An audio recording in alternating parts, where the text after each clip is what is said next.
Enormous pressure in the first half, trying to cut back the North Sydney lead, but the defence of the entire North Sydney team, wait for this word, was nothing short of heroic. They were great. A tough, old-fashioned game of rugby league with no quarter asked or given. North's hooker Rex Wright deserves a special mention for a great sustained defensive effort. I think he did about 45 or 50 tackles and winning 3 scrums against the head from Mosley. So this was the way the game went. Now, if Norths could play this well on a weekly basis, they'd be in the top 3. They were really good. And I'm not taking anything away from Parramatta, and I don't think Parramatta players would take anything away from the Bears either. But the Bears conceded stupid penalties within kicking range. The only difference really between the two sides, there's the first try coming up to North Sydney from a Filipino bomb, and Cannon was able to get his hands to it and pull it out. Clayton Friend had an excellent game. I'm happy to report I've been baking him a fair bit, but I still think he's not quite quick enough.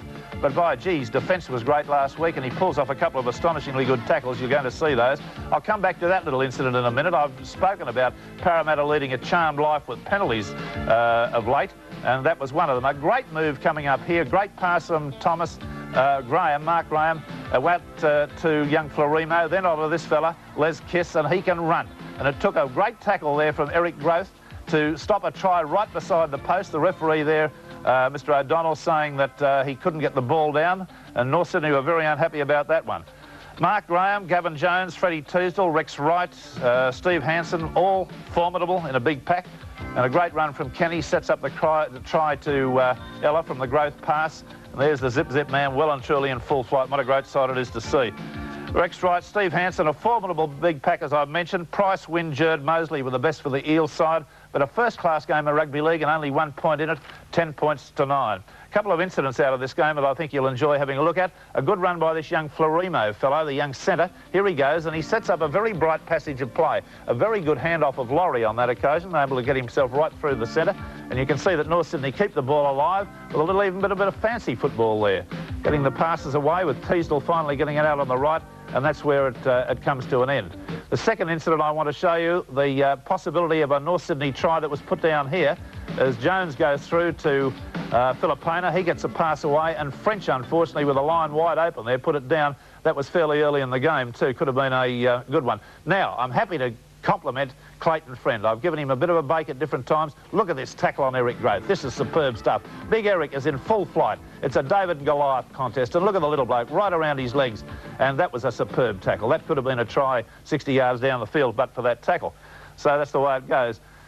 Now, sadly, Donnie McKinnon, a good bloke, one of the nicest men you could ever meet, a policeman, a very fine fella. Don't do stupid things on the football field, Don. This was the reason why the side lost. Stupid, dumb penalties within kicking range. Look at him grab hold of the foot of the Parramatta player. That was 2 points, only 25 yards out. Absolutely ridiculous, Don. You can't do things like that. Chicken Norton, do take notice, the coach of the side. Try to discipline your men not to give the game away with things like that. A little bit of a show of how great this Kennedy is. Now, watch him slip here. Still able to get to his feet, still able to surge forward, and then still able to offload the pass correctly. Now, most players would have gone to ground.